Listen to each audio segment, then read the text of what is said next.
We must go forward based on truth. We cannot both embrace the big lie and embrace the Constitution. Well, that was Wyoming Congresswoman Liz Cheney speaking to reporters today after House Republicans voted to remove her as the party's conference chair. Cheney's turned into a lightning rod for criticism from fellow Republicans after voting to impeach former President Trump and publicly speaking out against him. Today's decision done by voice, so there's no record of how individual lawmakers voted. And NewsNation correspondent Joe Khalil is in Washington tonight with more. And Joe, a big change from February when Cheney easily won a similar challenge to her leadership position.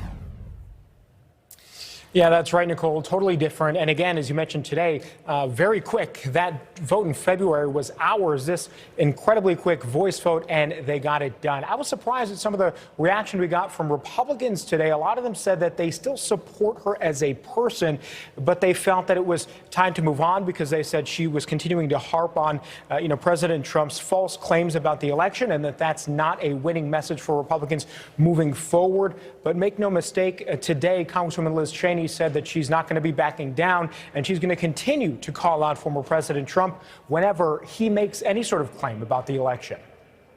Hi, everybody. Moments after colleagues voted her out of party leadership, Liz Cheney again lashed out at Donald Trump, the same criticism that cost her the job. I will do everything I can to ensure that the former president never again gets anywhere near the Oval Office. Now, Cheney hopes to chart a new course for Republicans. The nation needs a party that is based upon fundamental principles of conservatism.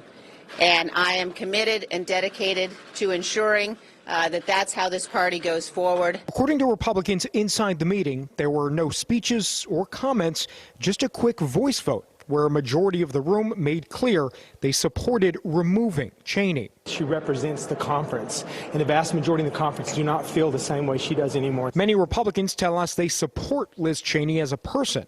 One confirming to NewsNation, Cheney got a standing ovation after the vote from the same people who, moments before, voted her out. Well, I'm happy to have the House and Senate leadership here. Fresh off a meeting with President Biden, House Minority Leader Kevin McCarthy, who led the vote to oust Cheney, said this. But I don't think anybody is questioning the legitimacy of the presidential election. I think that is all over with. One person who continues to question the legitimacy of the election, former President Trump.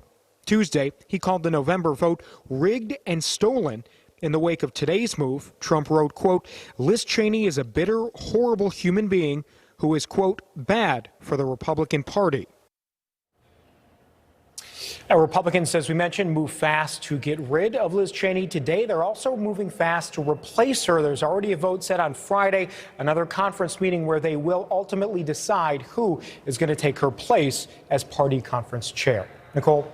All right, Joe Khalil live tonight in Washington. Thank you. And a note for viewers, we are looking at the future of the GOP at the bottom of the hour. I'll talk live with a Republican strategist about Congresswoman Elise Stefanik, Cheney's likely replacement, along with what's next for Congresswoman Cheney.